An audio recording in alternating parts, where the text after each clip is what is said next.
Anjaneyulu. I'm from Chilakaluripet near by. యాక్చువల్గా నేను వేరే కంట్రీస్కి ట్రై చేశాను. బట్ కానీ నాకు అంత అమౌంట్ పరంగా కానీ వాటి పరంగా కొంచెం ఇబ్బంది అయింది.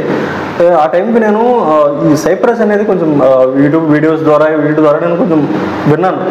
కొంచెం అంటే మనకి ఏదైనా వర్క్ పరంగా కానీ కొంచెం బెటర్గా ఉంటుంది అనేసి, ఎడ్యుకేషన్ పరంగా వర్క్ పరంగా అనేసి. సో నేను అప్పుడు ఆ టైంలో నేను సైప్రస్ గురించి వీడియోస్ చూస్తూ ఉంటే, లైక్ మనకి యూట్యూబ్లో సెర్చ్ చేస్తే లాట్ ఆఫ్ వీడియోస్ ఉన్నాయి, అంటే మెనీ కన్సల్టెన్సీస్ కూడా ఉన్నాయి. సో నేను వాళ్ళని అప్రోచ్ అవ్వడం స్టార్ట్ చేశాను. లైక్ ఆల్మోస్ట్ ఒక 5 to 10 కన్సల్టెన్సీని అప్రోచ్ అయ్యాను, ఓన్లీ త్రూ కాల్ ఓన్లీ. ఆ టైంకి నేను అందరితో మాట్లాడాను, కానీ వాళ్ళకి సీరియస్ ఓవర్స్ కాంటాక్ట్ అయిన తర్వాత నాకు ఒక ట్రస్ట్ వచ్చింది. అంటే కాల్స్ మాట్లాడడం, వాళ్ళ వే ఆఫ్ టాకింగ్, వాళ్ళు ఇచ్చే ఎక్స్ప్లెనేషన్ గుడ్ అనిపించింది. ఆ టైంకి నేను సరే ఓకే బాగుంది కదా అనేసి ప్రాసెస్ స్టార్ట్ చేశాను ఇక్కడ సిఎస్ ఓవర్సీస్లో. స్టార్ట్ చేసినాక లైక్ వాళ్ళు ఫుల్ ఎక్స్ప్లెనేషన్ ఇచ్చారు. ఆ టైంలో స్టార్ట్ చేసి అడ్మిషన్ కోసం అప్లై చేశారు. కావాల్సిన డాక్యుమెంట్స్ ఉంటే వాళ్ళు త్రూ ఆన్లైనే కాబట్టి ఎవరైనా ఫార్వర్డ్ చేశాను. అడ్మిషన్ రిలీజ్ చేశారు. అడ్మిషన్ పెట్టిన తర్వాత వితిన్ 10 వర్కింగ్ డేస్ వాళ్ళు టైం చెప్పారు. ఆ లోపే నాకు ఆఫర్ లెటర్ రిలీజ్ అయిపోయింది ఆన్ టైంకి. ఆ తర్వాత నాకు పలానా ఒక టైం చెప్పారు, పలానా డేట్ లోపు మనం ఫీ పేమెంట్ చేసుకుంటే బెటర్, ఎందుకంటే మనకు వేసా రావడం కూడా కొంచెం ఎర్లీగా వస్తుంది అనేసి ఒక టైం చెప్పారు వీళ్ళు. ఓకే అనేసి నేను ఆ టైం కొంచెం టైం ఉంది నాకు, ఆ గ్యాప్లో కొంచెం మనీ అరేంజ్ చేసుకోవడానికి వీళ్ళందరికీ ఓకే అనిపించేసి వీళ్ళు చెప్పిన టైంకి నేను అమౌంట్ అరేంజ్ చేసుకొని ఫీ పేమెంట్ చేశాము.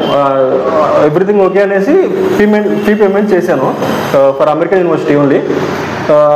ఫీ పేమెంట్ చేసినాక లైక్ వీళ్ళు నాకు వితిన్ 40 to 60 వర్కింగ్ డేస్లో వీసా వచ్చేసింది అనేసి ఆ టైంకి చెప్పారు. ఓకే గుడ్ అనేసి ఫీ పేమెంట్ అయిపోయింది, అంతా అయిపోయింది. బట్ కానీ ఆ టైంకి నాకు ఏమైందంటే, నాకనే కాదు ఫెబ్ ఇంటేక్లో ఎవరు ఫీ పేమెంట్ చేసినా కానీ వాళ్ళకి లేట్ అయిపోయింది ఆ టైంకి. ఎందుకంటే వాళ్ళు లైక్ వేసాలు స్కెడ్యూల్లో యాడ్ అవుతుంది అనేసి ఏదో కొంచెం ఆ టైంకి ఏదో చెప్పారు. ఓకే అనిపించింది. ఎందుకు లేట్ అవుతుంది అనేసి నేను వీళ్ళు every time like weekly 1 or 2 every వాళ్ళు టెన్షన్ ఉంటుంది కదా ఎవరికైనా. ఆ టైంకి నేను కూడా కాల్ చేసేవాడిని సిఎస్ ఓవర్సీస్ వాళ్ళకి. వీళ్ళు నాకు ఆ టైంలో కొంచెం ఫర్ ఎవ్రీ కాల్కి రెస్పాండ్ అవుతూ ఉన్నారు. ఎక్కడ ఏ కాల్ స్కిప్ అవ్వలేదు. ఒకవేళ ఏదైనా టైంలో స్కిప్ అయినా కానీ వితిన్ 1 hourలో అంటే నాకు రెస్పాండ్ అయ్యేవాళ్ళు. వీటినే వస్తుంది, ఏమి టెన్షన్ తీసుకోమాకండి అనేసి. బట్ కానీ మన ఇంట్లో చెప్తాం కదా, ఇంట్లో వాళ్ళ టెన్షన్ పట్టడం, మన టెన్షన్ పట్టడం.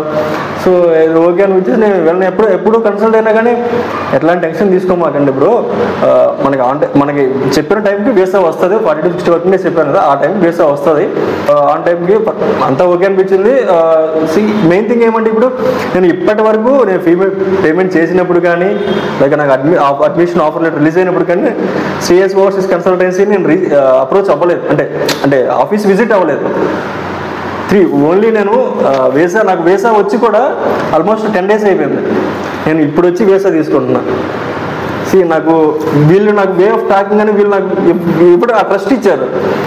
ఇప్పటి వరకు నేను ఆఫీస్కి వెళ్ళి విజిట్ అవ్వలేదు అంటే సిఎస్ ఓవర్సీస్ నాకు ఇచ్చిన ట్రస్ట్ అట్లా ఉంది ఆ టైంకి. దాని ద్వారా నాకు గుడ్ అనిపించింది. Finally got the visa bro. Everything was good. Please consult CS overseas. మీకేమన్నా అంటే ఫర్దర్గా మీకు ఏమన్నా కొంచెం ఇబ్బందులుగా ఉన్నా కానీ వీళ్ళు హెల్ప్ చేయొచ్చు నాకు తెలిసి. Thank you bro.